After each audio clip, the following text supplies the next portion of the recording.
Good afternoon, team. I'm at Tech Avenue. For those of you who don't know where that is, it's in Mississauga. And we've had a great day so far. We've had a town hall and really enjoying time with the team. Really good questions today, often including my opinion on the status of the forest fires and what's happening. So we'll talk a little bit more about those types of things in a minute. But I really appreciate you taking the time today to be part of this. And as I've always said in the past with these town halls, this is a bit of a time for you. It's a time for us together as a company, but it's also a time for you as employees to really sort of plug in, relax, and really kind of think through everything you're hearing and how it fits. And, questions always welcome. So really appreciate it. I would say that in starting off, there's a couple of things. Our last town hall was in person, and I'll tell you right now, I much more prefer the in-person town halls. But this is kind of a nice kickoff to the summer because we're about to start summer, which is always sort of cool, and it's a nice time of the year. All of you should look forward to enjoying the summer run here. So we also have about 3 months to go in finishing our fiscal year, which ends at the end of September. So I'll concentrate on a couple of things. One is to give you an update very, very quickly how we're doing operationally. And then I want to talk a bit about growth of the company and where we're going, what I think the next 5 years look like. Much like I shared a little bit with you in January when we got together about 4 months ago at the Mississauga Convention Center. So, and then if time permitting, I know to my left here I have Rita, who's managing my time very effectively with this big clock. You can't see it, but this big clock that that is tracking my minutes, that I have to behave myself and stick to the time. But time permitting, it's here a little bit with what I'm thinking the outlook for the economy is and how I think we're going to end up as a country. So those are sort of the things I want to cover with you. So let me just jump right in. I do appreciate the fact that we have Allison, we have Saba, who's actually, congratulations to Saba, just recently promoted to the executive team, reporting to me, heading up strategy. And you'll hear from her in strategy, open banking, and product. And of course, you'll be hearing from Anna. So you're going to get some deep topics that we thought would be helpful in terms of you understanding where things are going. So that said, let me jump right into 2023. Again, with 3 months to go. Look, we are having a very good year operationally, very strong. We are up on revenue almost 4.5%. We are up on, so I think on a revenue perspective, Sherry would say we're probably going to come close to hitting 352 million in revenue. Our EBT is certainly quite significantly above plan. We had a plan about 9.5 million, and I believe we'll end the year roughly around 15 million. Truly on the backs of the higher revenue that we're seeing is positioning us well for a good EBT. On the cash side, just a reminder to most of you who are involved in a lot of projects we're working on is we're spending $60 million as a company in investing in new things and keeping up with our infrastructure. Capital equipment is required. In the facility I'm in today, we've spent quite a bit on new printing technology, upgrades that are required. So $60 million for a private company is a fair amount of cash. I think we're going to track well to spend that. We're investing in open banking, healthcare, a number of the new initiatives, and you'll hear a little bit more from Saba on those types of things as we go forward. But I think in general, guys, financially, we're stacked to have a good year. So right off the bat, I would like to encourage you to continue seeing the year through and ensuring that we have operationally a great year. So whether that's our client satisfaction, we just finished coming off a 4.7 out of 5 in our TSAT results, which is phenomenal. But the best part of CSAT was reading the comments that clients were making about all the good work that we're doing. So that was really good. Two things I call up particularly around CSAT. One is the fact that we're easier to do business with, which is great. Most of you might or might not know, I don't know, that we have roughly 70 clients, Bell Canada being the most recent large corporate client coming on board. So it was a good place to be with the size of clients we have as a company. And so when you read the comments that we're easier to do business, the second comment that was really, I think, quite flattering and you should all be proud of is the fact that the recognition that we are becoming more and more innovative. I think that is a good place to be. As you know, Canada, we're very good on, creating ideas and really sort of inventing, but not necessarily good at creating businesses out of those ideas. And then when you look at our company, this year alone, Elizabeth and Saba has filed roughly 2 applications for patents this year, one linked to open banking and the other one linked to healthcare. And so I think it's really, really good that we are not only living up to seeing what's possible to create for goods and services from an invention perspective, but also how do we commercialize and make money at this and create value for us as a company and certainly Canadian shareholders, right? You all know that we touch the lives of roughly 22 million Canadians with the services we do. So it was really good to see that. I think we have EOS coming up and kickoff for the year. So all around, I think operationally very strong. On the growth side, a couple of comments around the growth. This is a big year from a couple of things. One is we are renewing, we're in a cycle to renew. Sorry, we didn't dim the lights deliberately. It was just a timer because we are so conscious of the electricity consumption. But that's it. We are absolutely looking at growth from a couple of perspectives. This is the year that we renew our contracts with our shareholders and Scotiabank. So we're on track. We sort of signing off the paperwork on that. We've got it approved at the board. Roughly $700 million of contract value with our shareholders in Scotia. And then we are still tracking. We're going to have some headwinds coming at us, guys, in terms of TCV, total contract value for new business. Our goal is to hit 100 million. We did not win Project Oak from any of those that worked on the Project Oak proposal. It was actually quite sad, quite a tough thing to take, as a company. But we worked diligently towards that, and sometimes you win, sometimes you lose. We are moving on beyond that at this point.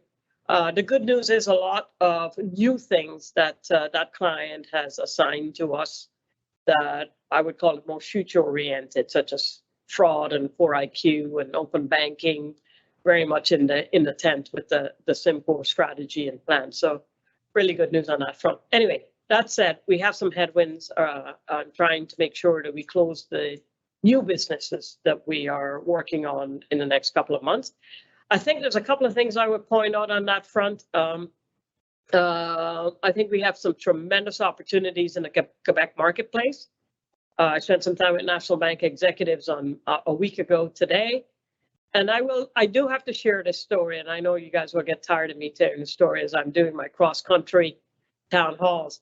Not often are you greeted with the executives of a big bank that tells you that when they signed a contract 5 years ago, a $90 million deal 5 years ago with you, and was Brigitte that signed it. She was the head of technology and operations at National Bank at the time. And I was about to have breakfast with the new executive that she said that you guys at Symcor delivered every single thing you said you were going to do 5 years ago. We are glad we took our business to you.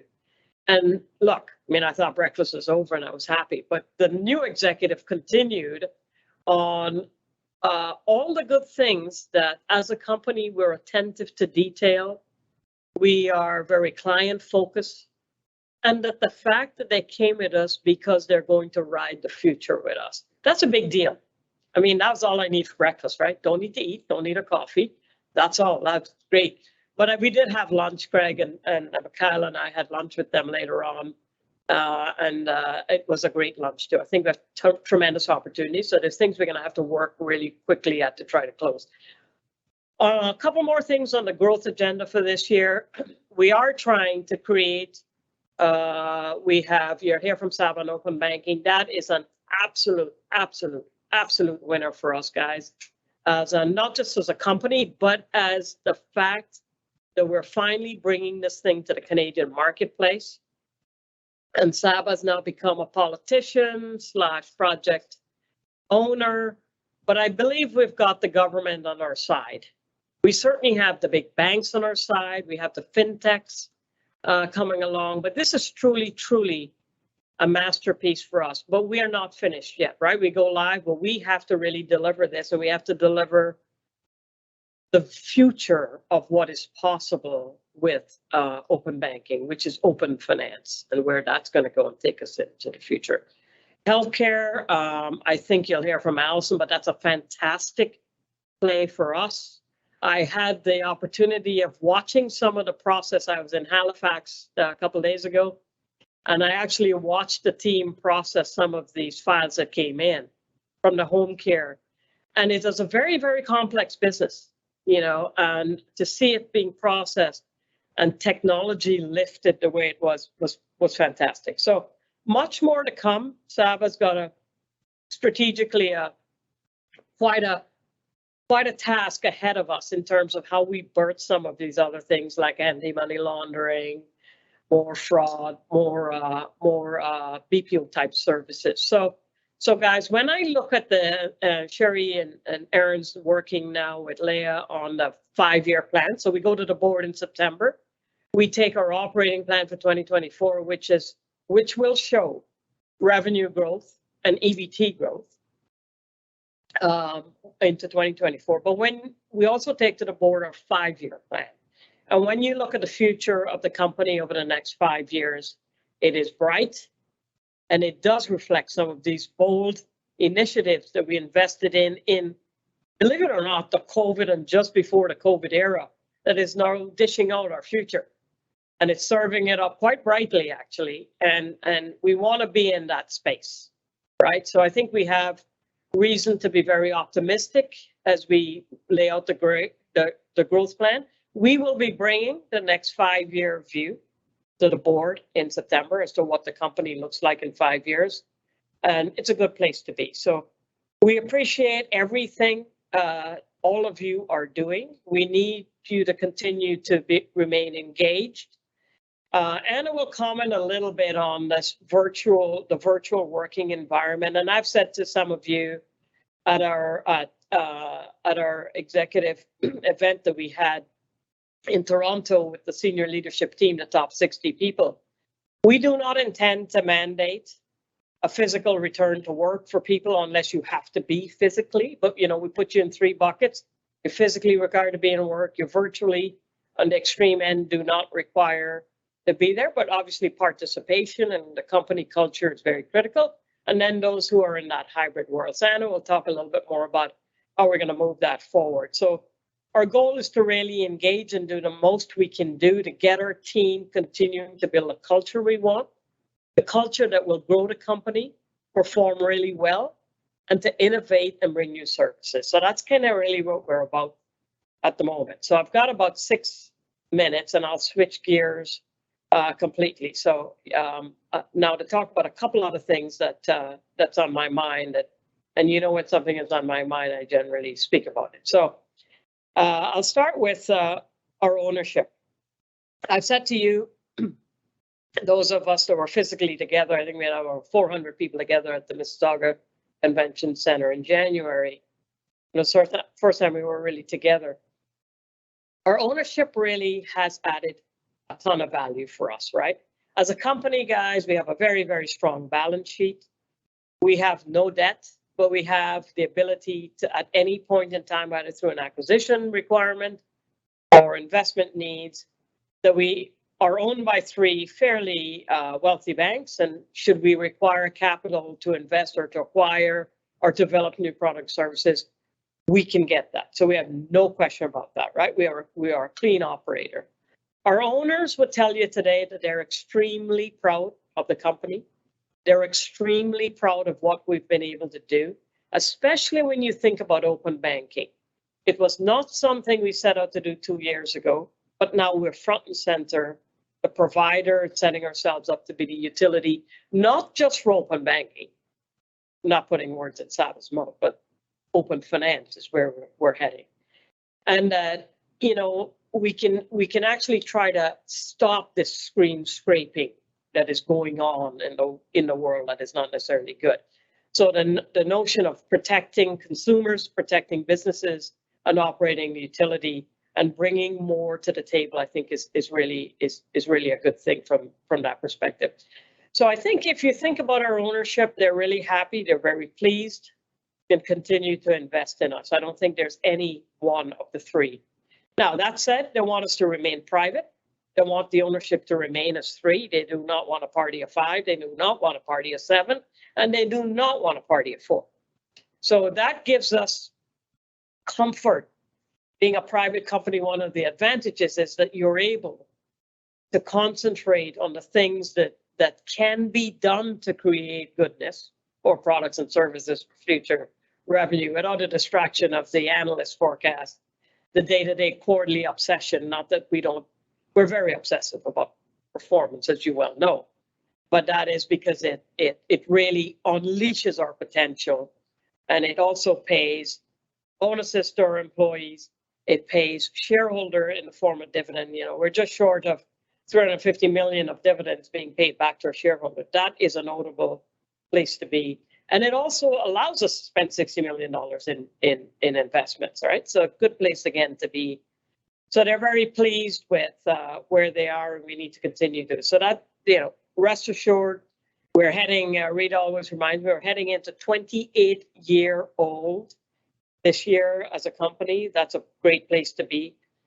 And I am much more committed to how do we get us to the next 5 and the next 10 with the new and existing services. So you have Sava talk a little bit more about that. The other thing I want to talk about real quick is I'd really like to today.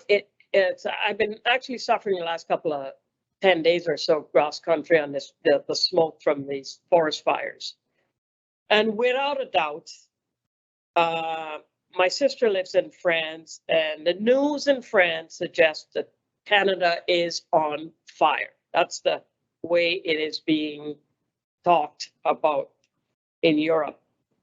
And I would just like to take a moment to recognize the fact that we have a number of firefighters and help from across the world helping us. Because guys, whether we like it or not, we couldn't manage this on our own. We truly are on fire from coast to coast. And it's a rough time. It's a rough time for us as citizens. It's a rough time for the world. And it's a rough time for our lungs and our health. It's not the place we want to be right now. We've lost over 3 million acres in the last 10 days. Not a good place to be. And on course and speed to lose much more. So we talked a lot about that today, but I just want to recognize the fact that as a country, we are one of these countries that are going to warm the fastest because of the positive cycle of reinforcement. Short of here in our north, there's no soil. And so as the glaciers melt, we have this positive reinforcement of heat. And so we will be warming as a country, and we'll have more of this to deal with than less. So I just want to recognize all the help we're getting, and we need it. And we need us to be attentive to it and respectful for what is going on it. Switching now, I got just a couple minutes left here. I want to talk a minute about the economy and where we are. You guys know I track this, right? We're number 9 as the world's largest GDP provider, number 1 being the US. We're number 9. We moved up to number 9. Number 2, of course, is China. Number 3 is Japan. Number 4 is Germany. And then you've got a group of France. India's right in there now, about to accelerate up, and Italy. And so, we've got that group. We're about $1.9 trillion economy. Someone was asking me and got lots of questions around What do I think is going to happen with the economy? What do I think is going to happen with interest rates? Well, it stopped, right? We can't deal with much more increases. And the situation with the Fed at the southern border is less about inflation now, and it's truly now about currency propping up and the strength of the US dollar. So I think we need to, the supply chain issues coming out of COVID, we're kind of getting through those, working our way out of them. And as many of you heard from Stephen Pola last time, what would have been inflation at 2% pre-COVID is now we've got a plan on 4%, because that's effectively typical things like wage increases, new prices. The thing that I worry most about is things like what's happening with these fires, but also food insecurity and what's happening with food. Food's going to become more and more expensive over time, and how we play that out. So I think from an economic perspective, we're in a good place. We're not in the greatest place, but there's other things for us to worry about at the moment. But I think we're in a very good place. I think we'll see through the year and in a positive growth. I definitely think we'll exhibit somewhere around 0.7, 0.9% GDP growth, which is a good place to be. Certainly, there's a lot for us in the future state also. But I think there's some things to be worried about, and it's certainly around this climate change agenda, and just in general, the state of politics. The geopolitical issue too between China and the US is something we all have to watch for. That's not a good situation, but I think it will be managed appropriately. So guys, I know that was a quick flyby. So thank you very much. We're having a good year in 2023. We need to end on that note, and we need to bring the future in, which is 2024, as we start to roll that out. So thank you again for your time.